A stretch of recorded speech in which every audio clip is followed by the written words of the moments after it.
Assalamualaikum dan selamat pagi. Selasa 5 Disember, MHI menemui anda para penonton kita. Naz Rahman dan Sofia Nur Solehatun menemani anda pada pagi ini. Betul tu Naz, dan semoga anda keadaan yang baik-baik saja. Ceria pagi ini, banyak pengisian yang menarik menanti anda.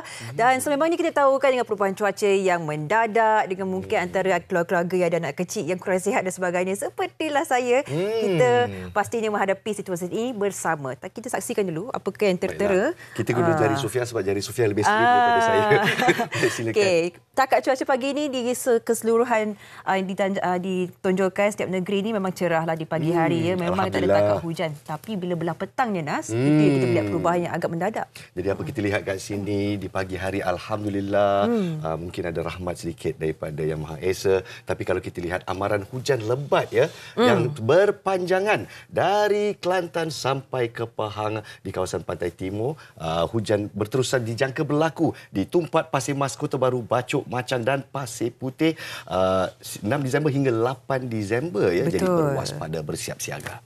Hari ini 5 Disember dan apa yang ditunjukkan itu sehinggalah ke 8 Disember. Jadi kita bersiap sedialah lagi 3 hari ni. Dan khususnya semalam tular di media sosial kan, Nas, ini yang tertera yang berlaku kenderaan terkandas di Pekan Changlun, dilanda banjir kilat sejak petang semalam. Visual ini telah dipaparkan sejak 11 jam yang lalunya, hanya 11 jam. Jadi pada malam semalam saya amat kasihankan penduduk di Changlun Jitra Kedah ni.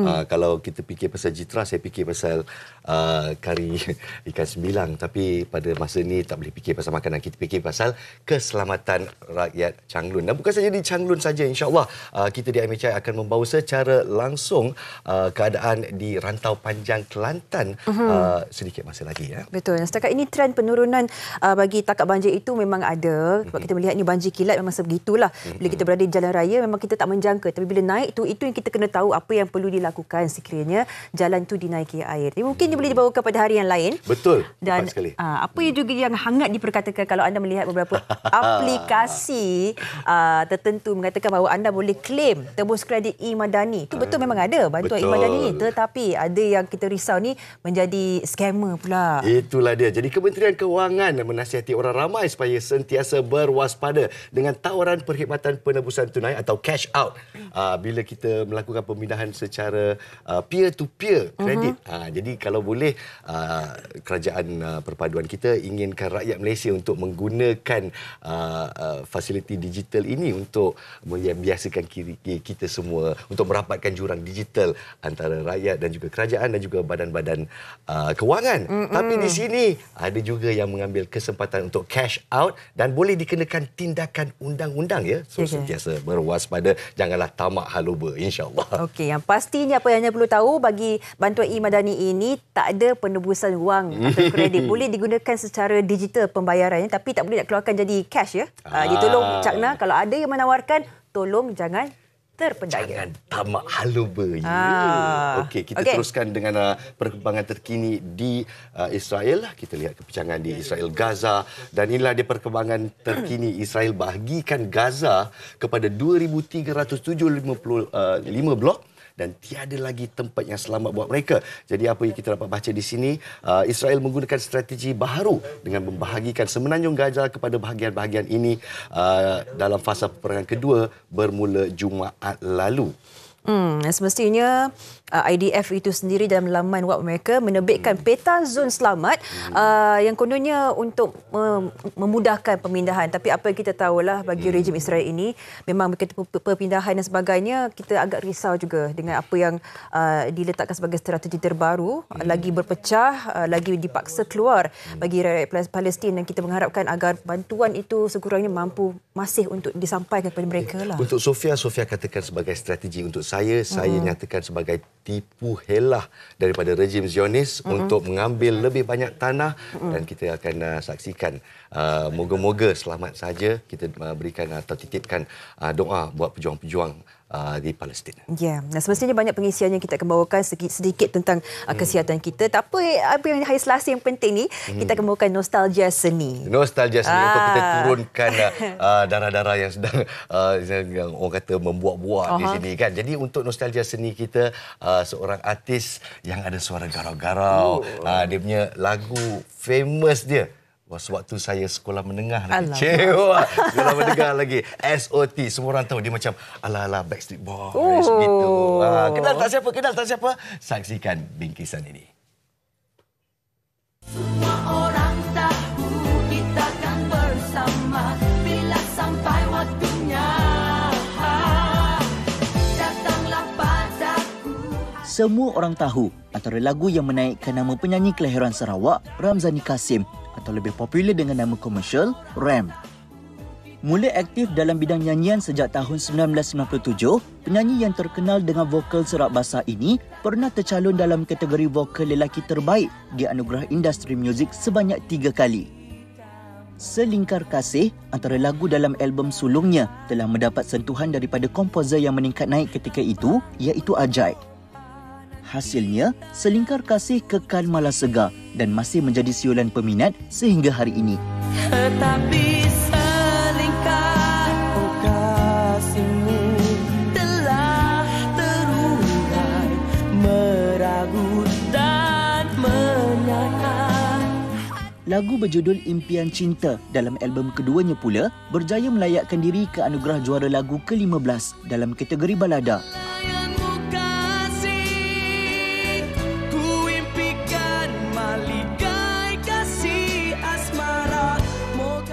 Seakan sepi daripada dunia seni, kini Ram lebih selesa untuk membuat persembahan di pentas-pentas korporat.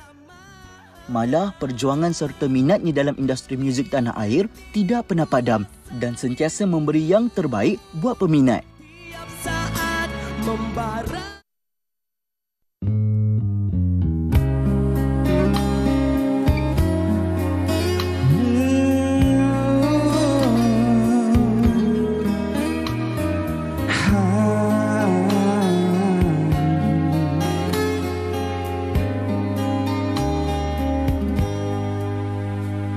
Seharusnya cinta ini bisa berdiri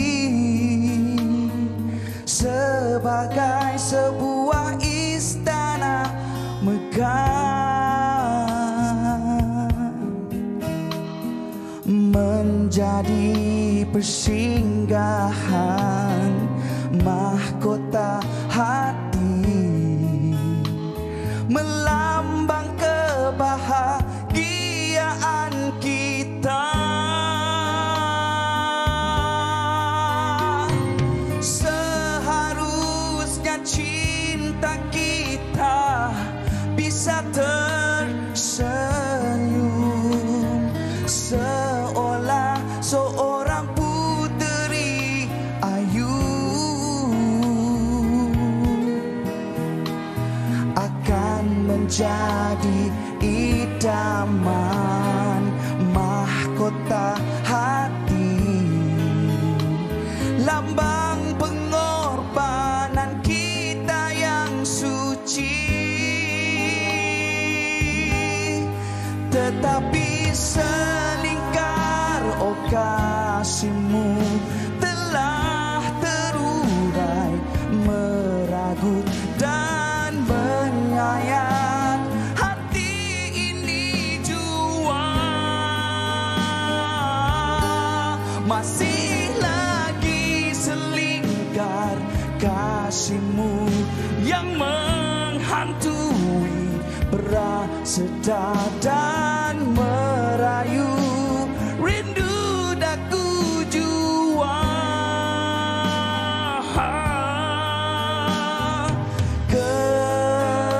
kepastian yang ku nanti, tetapi engkau masih mencari cinta yang lain, bukan dari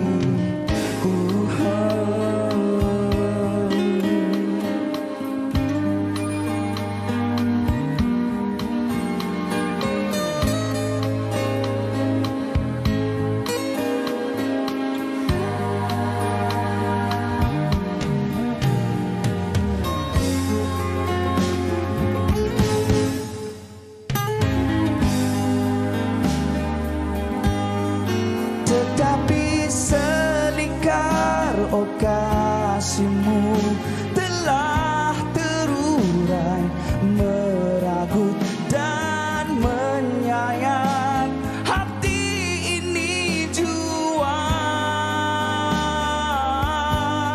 Masih lagi selingkar kasihmu yang menghantui prasetya dan merayu rindu daku jua.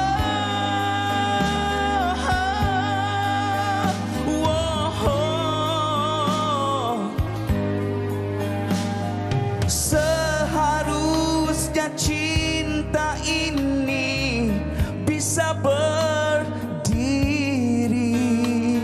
sebagai sebuah istana megah,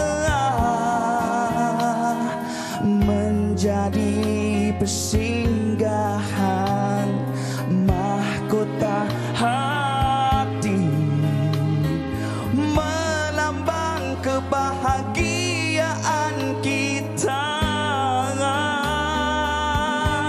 Kasihku,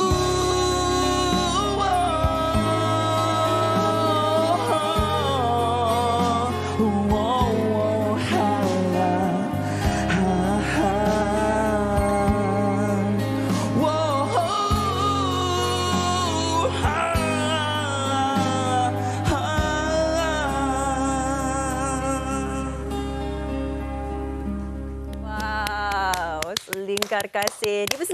Dipersilakan Bersama dengan artis kita. jemputan Kasih. kita. Assalamualaikum. Waalaikumsalam, Encik Rem. Sofia, apa khabar? Sihat? Sihat. Barem sihat ya? Alhamdulillah sihat. Mantap. Sehat tu pagi-pagi dah.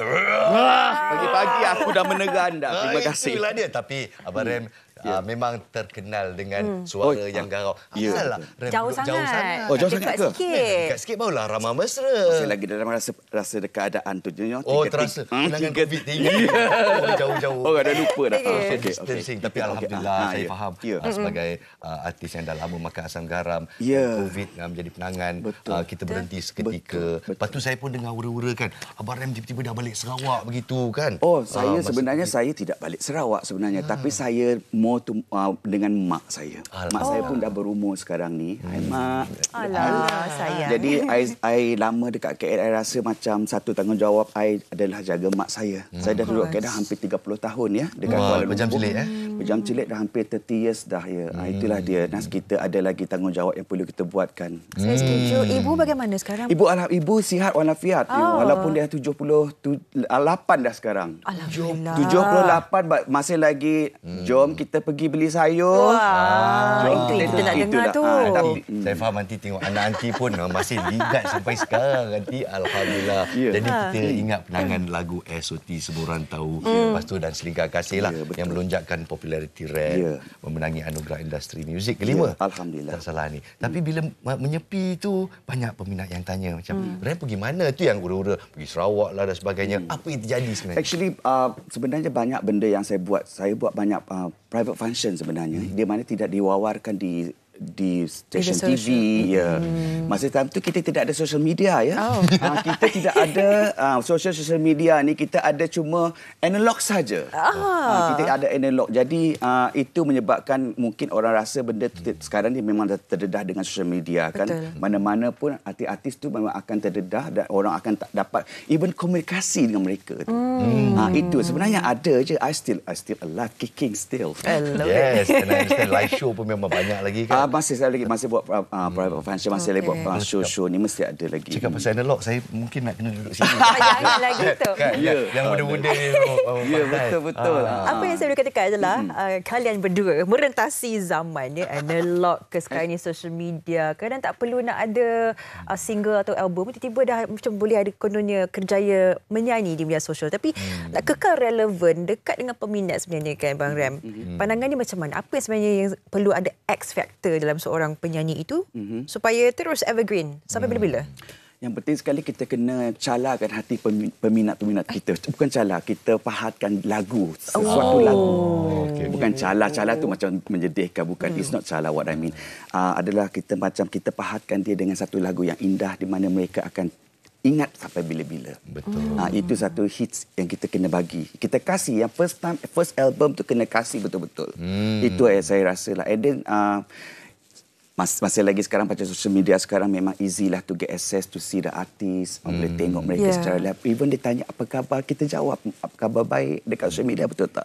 Itu kebaikannya sekarang ni. Alhamdulillah. Tapi kalau kita tengok peredaran masa pun, gaya muzik Rem pun berubah mengikut masa kan. Kalau kita mula, ingat tak dulu masa kita masa abang mula start lah, kita yang gila apa West Street Boys lah, Westlife lah, dan kita ada versi Malaysia, kita macam bangga je kita masa tu kan. Betul. Tapi sekarang ni kalau kita tengok lagi satu single yang saya suka adalah Rem dengan yang bersama dengan Fin Jamal.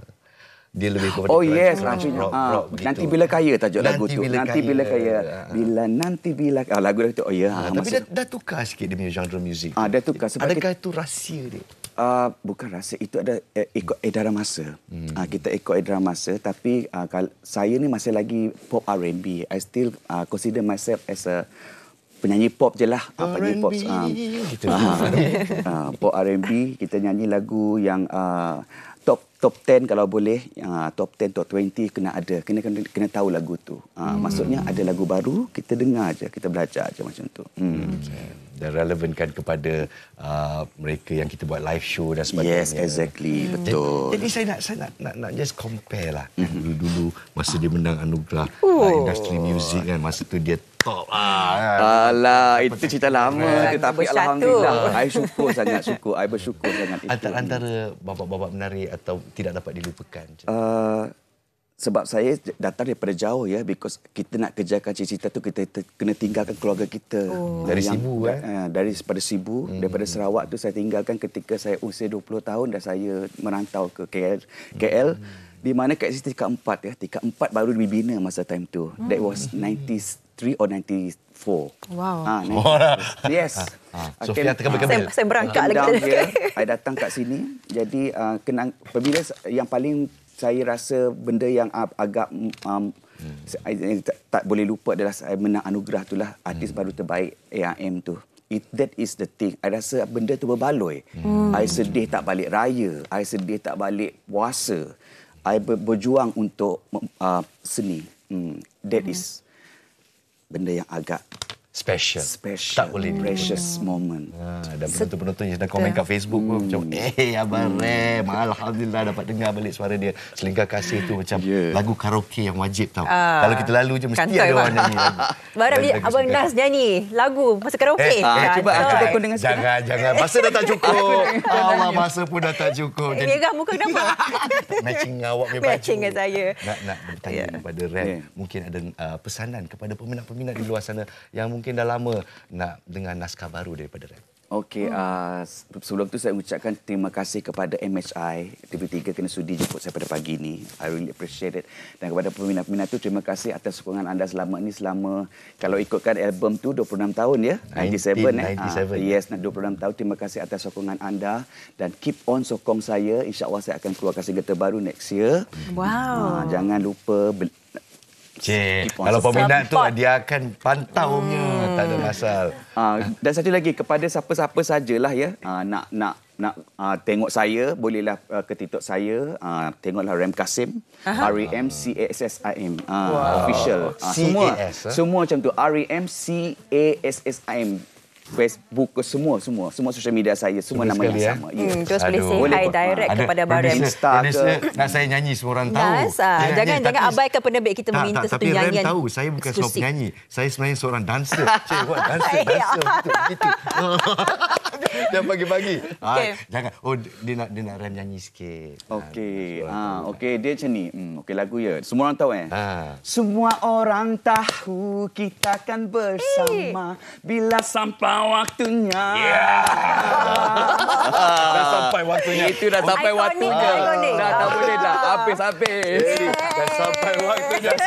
Kita berehat seketika di MHI. Itulah berpeluh-peluh dah buat macam ni. Bahaya ni. Bahaya. Sabar. Jadi apabila kita kembali, kita bercerita tentang hipertensi. Hipertensi pakai baju merah ni. Jangan sabar-sabar semuanya. Tekanan darah kalau tinggi tu, inilah dia masa untuk kita pantau di depan kaca TV anda. Jangan ke mana-mana.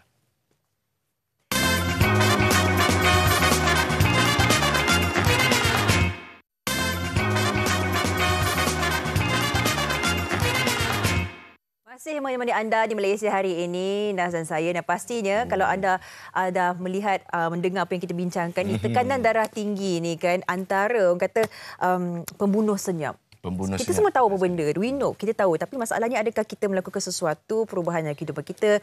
Ialah mungkin cara pemakanan, tak ada senaman. Dan sejak Sofia pakai pakaian merah ni pun saja je ni. akan menaikkan darah tinggi kita juga kan. Merah ni merah menyala. Tapi saya nak kongsikan sedikit fakta ya, menurut National Health Mobility Survey 2020, hampir 30% rakyat Malaysia menghidapi penyakit hipertensi atau darah tinggi. Maknanya 3 dalam 10 rakyat Malaysia ya.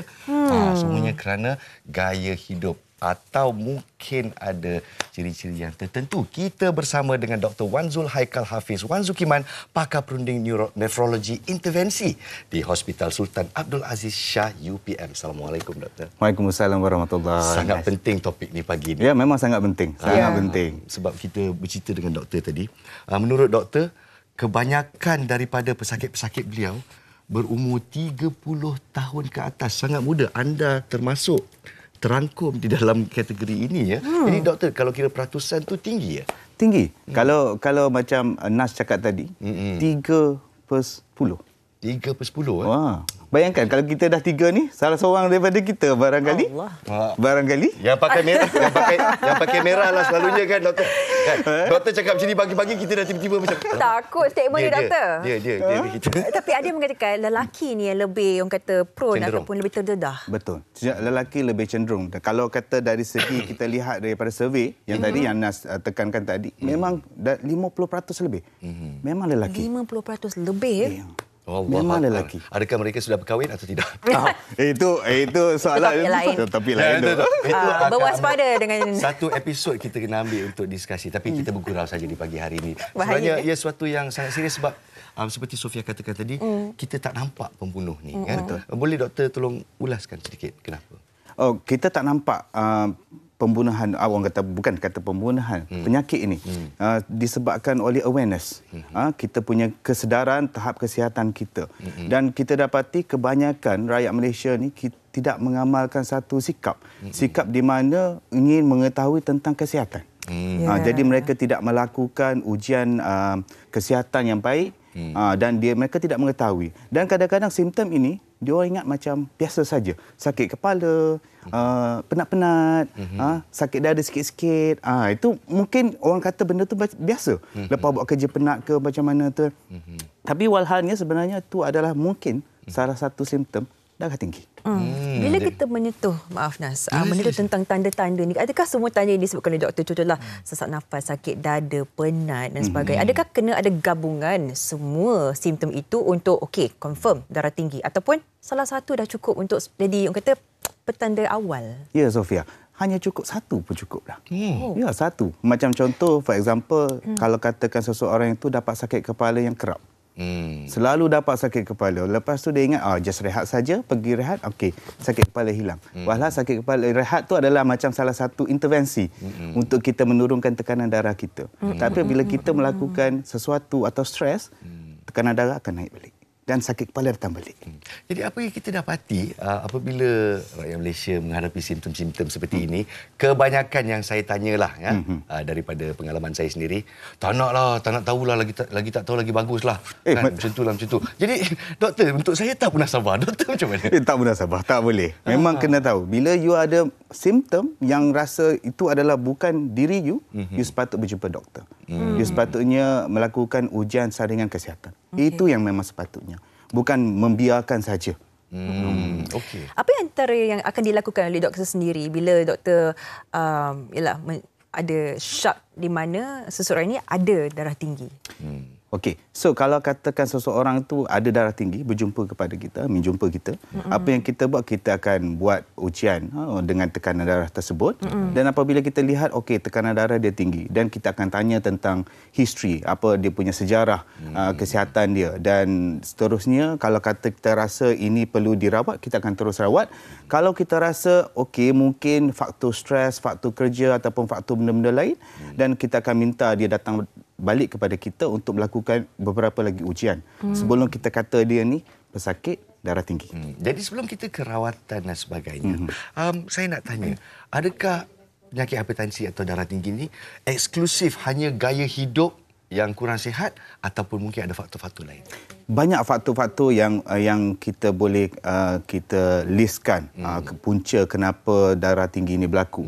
Salah satu gaya hidup lah, cara pemakanan dan sebagainya. Tetapi ada juga disebabkan oleh hormon. Hormon ataupun disebabkan oleh penyakit buah pinggang sendiri pun boleh menyebabkan tekanan darah tinggi kita ni melambung. Dan selain itu juga ada faktor-faktor genetik yang boleh kita syorkan, tapi kebiasaannya untuk kita katakan ni masalah genetik, kita perlu cek semua benda dulu. Daripada segi jantung, buah pinggang, hormon dan sebagainya. Barulah kita kata, oh ini adalah keturunan. Baik. Dan okey, mungkin ramai yang merasakan tak pernah ada darah tinggi. Biasalah, semua siapa yang tak ada darah tinggi? Sebab itu ramai. Ada yang berkata begitu. Tetapi kalau kita biarkan, kalau diabaikan, kita buat tak tahu je keadaan kisah kita, kita tahu kita ada masalah tapi dibiarkan, apakah impak jangka masa panjang dan apakah yang akan berlaku kepada pesakit tersebut, doktor? Okey. Masalah komplikasi dengan darah tinggi ini memang besar. Okey, salah satu punca yang menyebabkan kematian dari segi macam mana? Serangan jantung. Dia adalah salah satu punca kenapa berlakunya serangan jantung dan juga menyebabkan stroke.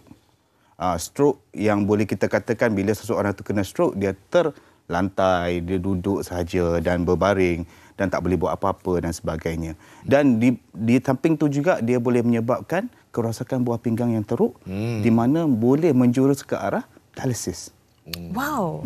Hanya sebab kita ni buat-buat tak nak tahu tentang taraf kesihatan kita. Itulah dia. Jadi darah kita ambil sambil lewa. Jadi kat sini kita nak tahu macam mana kita boleh ambil bacaan kita di rumah. Semestinya mesin untuk mengambil tekanan darah kita ni sekarang boleh dijumpai di mana-mana saja kan, doktor? Betul. Jadi sekarang ni kita nak bergantung kepada data. Sebab Sofia umurnya... Awak dari tadi dengan umur saya, 30. Saya 34 tahun. Wah, awak cakap betul-betul. Saya seorang wanita yang saya tak kisah. Lagi saya melanjut usia, saya bangga sebab kehidupan yang sangat cantik. Tetapi, apa yang kita tahu ni, bila kita lanjut usia, kesihatan kita pun kadang-kadang berubah juga. Betul. Jadi, doktor sendiri membawakan satu mesin bacaan darah tinggi. Ya, betul yang kita Jadi, kita nak syorkan di sini bahawa kita ada jurang umur. Saya 45 tahun. Sofia pula 34 tahun. Jadi, bacaan dia mungkin berbeza. Betul, doktor? Betul. Mungkin berbeza. Jom kita cerita tentang data pula dah macam mana. Nervous ni. Anda pula. So saya nak kena ambil darah tinggi ni. Betul. Nas. Okey. Kepada isteri saya, kalau bacaan saya tinggi, bukan pasal awak, Nuri. Saya sayang isteri saya. InsyaAllah. Kadang-kadang tekanan hidup dia lain. Jadi kan doktor sebelum sebenarnya tu macam melakukan yalah ini kan, adakah terdapat antara perkara yang tak boleh dilakukan? Okey, perkara yang kita tak boleh lakukan ialah kita jangan minum kafein. Jangan minum kafein. Jangan minum kopi ataupun minuman tenaga sebelum kita mengambil tekanan darah. Dia akan menyebabkan tekanan darah kita akan naik nanti. Betul. Duduk tak? Tak ada. So kalau boleh kita bangun pun jangan baru bangun terus buat ke? Betul. Jangan bangun dengan terus buat. Kita kena relax, duduk dalam keadaan yang tenang dalam masa 1 hingga 5 minit. Lepas tu kita boleh pasangkan kita punya cuff ni. So inilah dia. Pengikat. Saya jadi nurse. Doktor buatlah. Okey. Saya buat salah pula kan. Jadi ada satu lagi sebab kenapa kita bawa meja dan kerusi ya. Bila kita ambil bacaan ni, tangan harus berada di paras dada dan jantung. So macam ni okey ya. Betul. Betul. So kita tengok dekat sini dia ada petanda.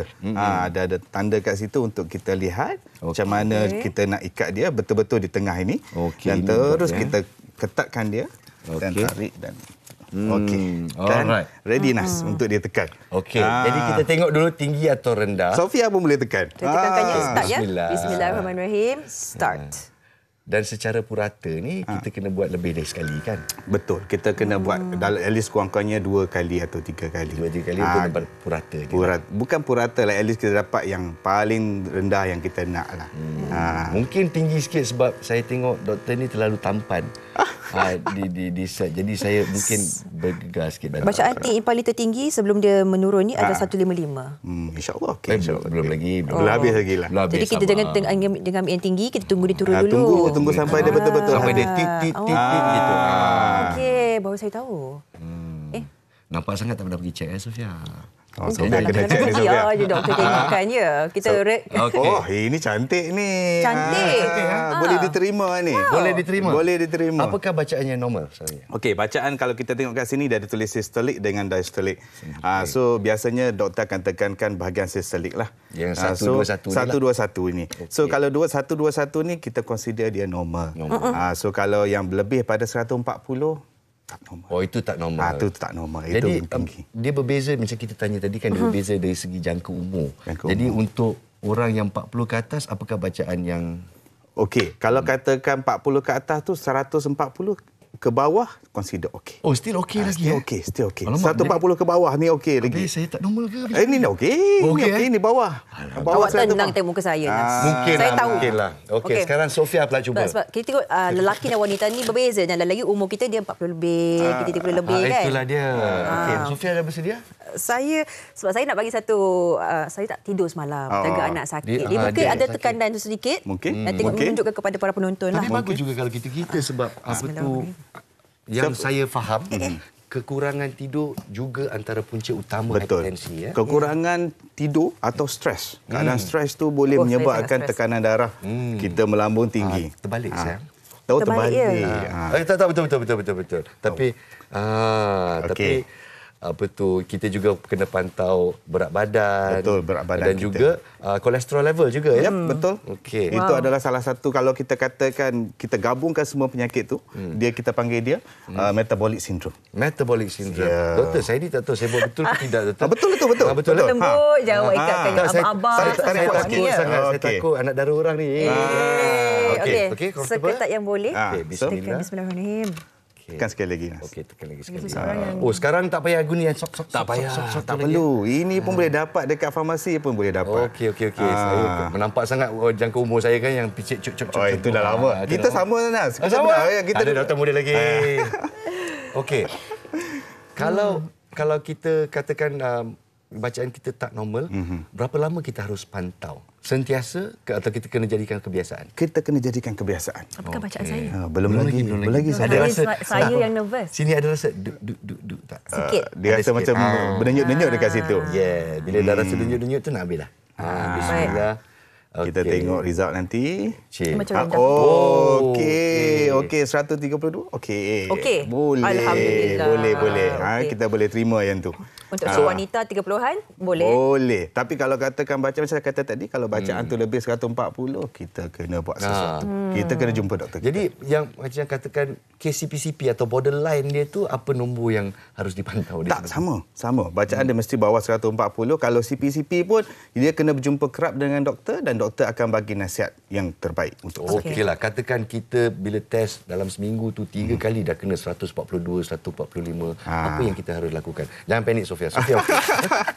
Okey, apa kita harus lakukan ialah kita jumpa doktor, dapatkan nasihat dan belilah benda ni, saya rasa affordable, boleh dapatkan dekat farmasi mana-mana saja dan lakukan ujian saringan kendiri setiap hari. Setiap hari ya. Setiap hari. Itulah dia Setiap hari. kalau anda di luar sana yang macam takut nak jumpa doktor. Kita ni memang tahu sindrom takut jumpa doktor. Saya faham sangat-sangat, tapi kita boleh lakukan di rumah. Betul. Jadi memang tak ada alasan lagi untuk kita tak indahkan kesihatan kita. Jadi doktor mungkin kata-kata terakhir daripada doktor. Kata-kata terakhir untuk saya kepada rakyat Malaysia, kita berharap seluruh rakyat Malaysia perlulah mengambil iktibar daripada kita lihat kawan-kawan kita yang dapat komplikasi dari masalah darah tinggi, dari segi masalah serangan jantung, angin ahmar dan sebagainya. Jadi saya harap seluruh rakyat Malaysia lakukanlah ujian saringan kesihatan anda. InsyaAllah. Lakukan saringan kesihatan anda. Jangan lupa bersenam. Betul. Dan kata tak ada masa. Kita kena set masa tu demi kesihatan kita untuk keluarga kita. Untuk Sofia yang anak satu yang rajin berlari memang senang. Tapi saya sebagai ayah anak 3 saya memahami. Tak tapi apa, kita bawa sekali. Kesihatan jadi utama. Betul. Bawa sekali. Bawa lari sekali budak tu. Baiklah, kita berehat seketika, kita tukar tips untuk bersenam. Okey. Dan kita akan kembali selepas ini. Terima kasih, doktor. Okey, makan.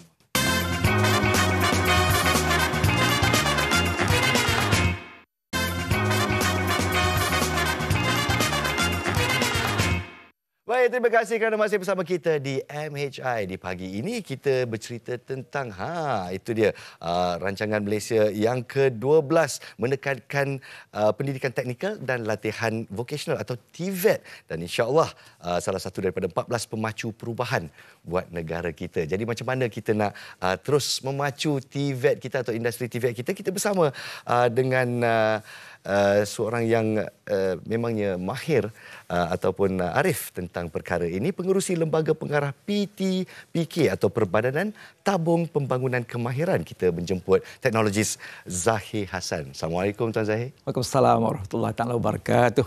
Alhamdulillah, terima kasih di atas gerakan daripada Kerajaan Perpaduan untuk terus memperkasakan TVET. Jadi apakah peranan utama PTPK dalam memperkasakan pendidikan dan juga latihan technical vocational? Ya.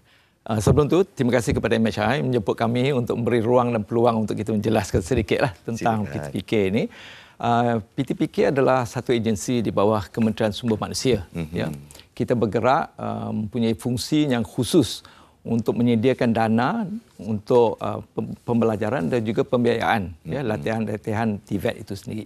Dan kita bergerak berlandaskan kepada satu akta yang telah digubal pada tahun 2004. Ya, Akta Pembangunan Tabung Pembangunan Kemahiran 2004 bersamaan dengan Akta 640. Jadi berlandaskan pada akta ini, kita bergerak ke arah satu tujuan, satu arah yang jelas, di mana untuk kita membiayai dalam bentuk kewangan dana untuk mereka yang berminat dan layak untuk meneruskan kerjaya mereka dalam bidang masing-masing dalam TVET itu sendiri. Bagus, Alhamdulillah. Jadi berita baik buat belia-belia di luar sana yang ingin memahirkan diri dalam satu cabaran yang baru. Jadi apakah inisiatif terkini yang disediakan oleh PTPK terutamanya untuk rakyat Malaysia di luar sana? Ya, agenda memperkasakan TVET ini adalah satu agenda yang penting. Ya, kalau sekarang kita lihat bahawa satu majlis khusus, Majlis TVET Negara telah diwujudkan yang dipengerusi sendiri oleh Timbalan Perdana Menteri. Ya, jadi pemerkasaan TVET ini adalah satu fokus yang telah diberikan sekarang ini, dan saya kira dan saya percaya ia menjadi buka ruang begitu luas sekali untuk rakyat Malaysia, terutamanya mereka remaja ataupun belia, untuk menceburi diri mereka dalam bidang yang mereka minati. Ya. Dalam konteks TVET ini, kita dapat dua aliran yang utama lah. Satu aliran pendidikan akademik dan satu aliran pendidikan TVET. Jadi selama ini dirasakan bahawa TVET ini adalah kelas yang kedua, kelas kedua dalam aliran pendidikan itu. Tapi saya kira sekarang telah sampai masanya untuk memastikan bahawa aliran pendidikan akademik dan aliran pendidikan TVET itu berjalan seiring dan sejalan. Sejajar, betul. Itu penting.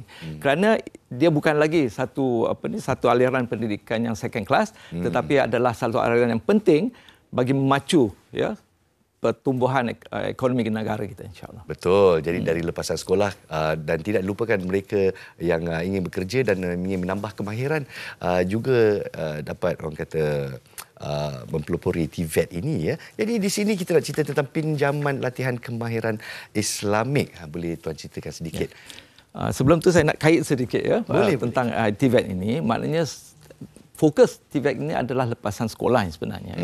85% daripada pembiayaan pinjaman yang kita beri adalah lepasan sekolah, dan juga ada beberapa 15% kepada mereka yang telah bekerja untuk melanjutkan kerjaya mereka kepada satu tahap yang lebih tinggi melalui upskilling, melalui reskilling, melalui multi-skilling. Maknanya kemahiran yang berbagai-bagai yang perlu ruang yang diberikan. Jadi dalam keadaan ini PTPK memberi ruang yang khusus dengan bajet yang telah diberikan oleh Perdana Menteri pengumuman baru ini bahawa TPK ada dapat 180 juta peruntukan yang khusus untuk PTPK untuk memastikan bahawa pembiayaan pinjaman itu dapat dijalankan sebaik yang mungkin dan setepatnya mungkin. Dalam konteks ini, bidang-bidang yang khusus contohnya lah, bidang-bidang otomotif sekarang ini. Semua cakap pasal EV, ya. Betul. Jadi itu satu bidang yang menjadi satu tumpuan untuk TPK untuk memastikan bahawa bidang ini akan membantu mengukuhkan lagi industri yang kerajaan atau negara kita nak majukan. Jadi itu satu bidang otomotif. Dalam otomotif ni pula boleh pecahan banyak lagi. Dia cakap pasal maintenance, cakap pasal repair, dia cakap pasal operational. Jadi maknanya setiap sektor tu pun ada bidang-bidang pengkhususan yang boleh dipilih oleh mereka dengan kemahiran masing-masing, minat masing-masing itu boleh terlibat dan boleh mengambil pinjaman ini, pembiayaan ini untuk melanjutkan lagi pembelajaran mereka agar dapat menyediakan diri masing-masing untuk menghadapi perubahan yang sedang berlaku dalam negara kita. Alhamdulillah, saya harap penonton di sana lebih cakna akan peluang yang ada di sini, terutamanya dari bidang pengkhususan. Saya sangat suka sebab banyak orang mungkin tak faham dalam industri revolusi 4.0 ini kita dekat dengan pendigitalan dan banyak pengkhususan daripada robotik dan sebagainya boleh kita pelajari. Dari di sini apakah syarat kelayakan buat mereka di luar sana terutama lepasan sekolah? Ya. Mudah saja. Mereka mestilah warga negara Malaysia. Itu yang penting. Itu penting. Mesti waras. Betul. Mesti waras. Dan yang keduanya, berumur di antara 15 hingga 55 tahun. Dan mempunyai kesihatan. Walau bagaimanapun, mereka yang OKU pun boleh memohon pinjaman ini. Tetapi latihan yang mereka minat untuk lalui itu sejajar seiring dengan keupayaan mereka masing-masing. Maknanya tidak kita hadkan kepada mereka yang sihat semata-mata, tetapi untuk OKU pun kita boleh bersesuaian dengan kemampuan mereka masing-masing.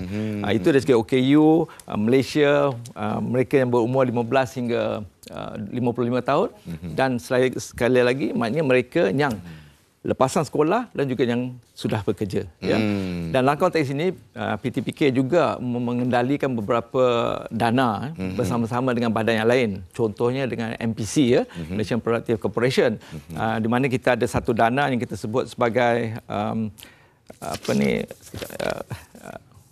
skim pembiayaan Air Mahir. Yes, skim Air Mahir itu dan sebagainya. Dan ini membolehkan PTPK berfungsi dengan lebih berkesan dengan kolaborasi dengan agensi-agensi lain.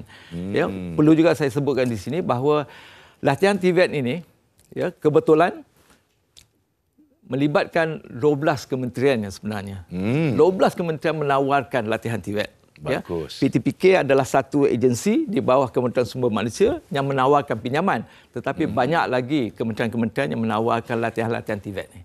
Jadi itu membuka ruang yang begitu luas sekali kepada rakyat Malaysia khususnya lepasan sekolah dan juga mereka yang telah bekerja untuk melalui satu proses upskilling, melalui proses reskilling dan sebagainya. Itu dia wawancara daripada teknologi Zahir Hassan, pengerusi Lembaga Pengarah PTPK. Dan dengan dana-dana yang disebut sebentar tadi, peluang sangat cerah untuk rakyat Malaysia terus memacu negara kita ke depan dengan kemodenan, dengan pendigitalan dan membina modal insan yang lebih mampan, insya-Allah, dalam kita membina dunia yang baru. Sekali lagi terima kasih kepada pihak PTPK.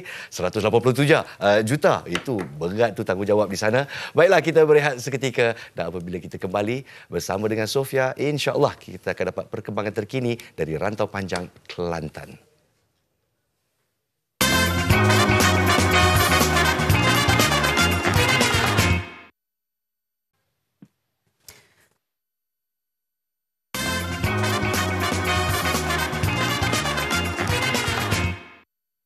Masih menghidupkan pagi anda di Malaysia hari ini dan seperti mana anda telah pun tahu, takat banjir di seluruh negara ada beberapa negeri yang terkesan. Dan pagi tadi kita menyebut tentang keadaan di Changlun Kedah, tapi sekarang ni kita ingin meninjau apa yang sedang berlaku di Kota Baru Kelantan.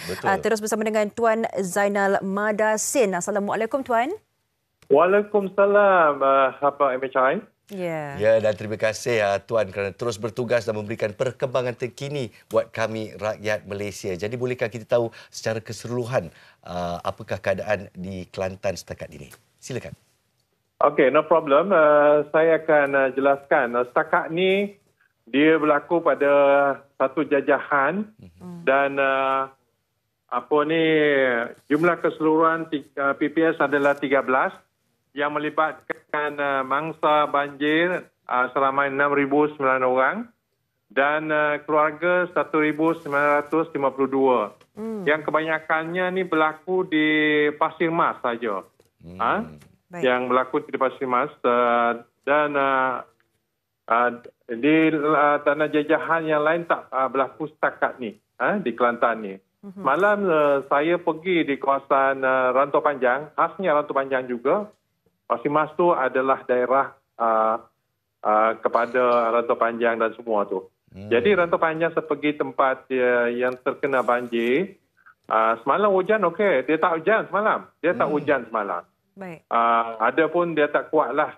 Kalau ada pada Ulu, Gong Pusang contohnya, kalau lebat hujan di sana, lagi akan banjir ke negeri Kelantan. Jadi di Rantau Panjang ni, apabila saya pantau, tak hujan. Cuma air itu tak keluar, dipanggil air temenung. Baik, okey. Jadi air temenung ni, air ni dia orang kata tenggelamkan rumah-rumah di sana dan masyarakat setempat di kampung-kampung ni, contoh Kampung Terestang, Kampung Kosa dan lain-lain, mereka akan berpindah di mana kawasan PPS yang berdekatan. Contohnya Tok De dan segalanya. Jadi itu yang berlaku di Kelantan. Dan kalau kita menyatakan tentang kita di pihak bomba pun kita akan pantau setiap kawasan kampung-kampung ni. Kita datang di sana sebelum banjir pun kita datanglah bagi semangat makanan bersama NGO Third Force. Dan saya pasti bila kita menyentuh tentang banjir temenung ni, kita risau dengan risiko kesihatan dan sebagainya dengan air yang bertakung di situ. Dan mungkin Tuan boleh kongsikan juga setakat ini bagaimana saluran bantuan dan sebagainya, adakah dipermudahkan dan adakah terdapatnya risiko lain yang Tuan jangkakan supaya pihak Jabatan Bomba sendiri lebih bersiap siaga, Tuan? Ya, yang untuk makluman MHI, di Kelantan ni kita bekerja sama semua pihak. Contoh polis, PDRM, APM, Kerja Negeri terutamanya dan KKM dan so on lah. Banjir ni berlaku di peringkat orang kata peringkat kedua lah dia punya orang kata banjir ni. Dia akan ke peringkat ketiga dan tinggallah mungkin keempat dekat-dekat bulan 12. Ada bulan 12 ni. So kita standby bersiap siaga. Sekarang ni pekerja esat-esat kita pun kita ada letak banyak di Rantau Panjang untuk stop masalah yang berlaku di kawasan-kawasan ni. Dan kita juga bersedia di kawasan-kawasan hotspot yang contohnya di kampung-kampung yang saya katakan Terestang, kampung ni semua lembah di bawah lembah tu. Itu pun memang kita orang kata pihak bomba sentiasa berada di sana kawasan tu dengan pihak tertentu yang saya sebutkan juga tadi. Baiklah, mungkin kita nak bertanya akan keadaan di 13 PPS yang sedang menampung mangsa-mangsa banjir. Adakah kelengkapan mencukupi dan macam mana pula dengan jaringan komunikasi seperti jalan raya dan sebagainya? Terputus ataupun tidak? Ya, kita juga dapat makluman berkenaan dengan keadaan jalan raya. Kalau kata kawasan tu dia orang kata tertutup dan kawasan yang boleh lalu daripada pihak JKR kita di sini. Maklumat tu pun kita dah highlightkan, JKR dah highlightkan dalam di mana dalam masyarakat kita punya grup kita dan masyarakat setempat di Kelantan ni. Dan kita juga panjangkan perkara ni di pihak Jabatan Bomba. Mereka nak masuk ke Kelantan, kita maklumkan. InsyaAllah kita akan maklum juga dari MHI masa terdekat. Alhamdulillah. Terima kasih kerana menjadi rakan sekufu bersama dengan MHI di sini untuk perkembangan terkini. Terima kasih Tuan Zainal Madasin. Semoga dipermudahkan segala penugasan di sana dan ialah keselamatan juga yang kita pintakanlah untuk keseluruhan agensi keselamatan. Terima kasih Tuan dan kita harapkan agar kesemualah rakyat Malaysia yang berada di mana-mana di kawasan yang terjejas dengan banjir ini kekal selamat. Dan jadi maaf kita ucapkan kerana kita tak dapat bersiaran langsung dari Rantau Panjang Kelantan. Tapi saya difahamkan dari studio kita baru saja menerima visual terbaru ya. Jadi apa kata kita saksikan keadaan Rantau Panjang di Kelantan setakat ini. Okey. Ini visual yang boleh kita kongsikan setakat ini. Anda dapat saksikan walaupun ada senyuman-senyuman anak-anak kecil semua, alhamdulillah mereka berada dalam keadaan yang selamat. Tapi ini antara lokasi PPS yang digunakan seperti biasa sekolah, tempat-tempat awam. Dan apa yang kita tahu juga setakat ini kawasan yang tidak terjejas dengan terpotongnya laluan jalan dan sebagainya masih boleh menerima bantuan ketika mengharungi situasi yang agak sukar ini. Dan inilah antara adegan yang boleh kita lihat tahun ke tahun ya, Nas. Dan kalau kita nampak, inilah dia keadaan yang berlaku setiap tahun ya, mujur. Nampaknya di PPS 13 PPS yang kita nampak setakat ini, mereka lebih bersiap siaga dengan kemah sementara dan juga peralatan-peralatan sanitasi ya, seperti berus gigi, lampin dan sebagainya. Alhamdulillah setakat ini semuanya cukup di 13 PPS setakat ini ya. Apa yang saya sedikit ialah terasa di sini, saya melihat lebih ramai anak-anak kecil yang berada di kawasan-kawasan ini. Kami mengharapkan dan kita terus mendoakan sebab mereka ni lah lebih terdedah dengan ialah virus, bakteria, jangkitan dan sebagainya. Semoga ini juga yang menjadi penekanan khususnya di kawasan-kawasan PPS ini. Semoga ialah surutlah segala kawasan ini daripada dibelenggu banjir secepat mungkin dan kita mendoakan keselamatan mereka. InsyaAllah. Dan kita ucapkan yang terbaik buat 6,009 orang yang masih berada di 13 PPS, 1,952 keluarga. Itulah dia wajah-wajah atau adegan yang baru saja kami terima pada pagi ini. Ya, semoga itu memberikan peringatan kita untuk sentiasa berwaspada. Ketahuilah takat cuaca ke mana juga anda berada. Kita ucap terima kasih juga sudi meluangkan masa bersama kami berdua. Saya Sofia. Dan saya Naz Rahman. Jangan lupa menonton MHI Isnin hingga Jumaat 9.30 pagi dan juga stream secara HD dan langsung di aplikasi Tonton. Besok tua namun masih berbisa. Apa maksudnya? Wow. Tua tak terus balik macam ni. Asyik cakap pasal tua balik. Awak jaga diri, kita jumpa esok. Assalamualaikum. Bye.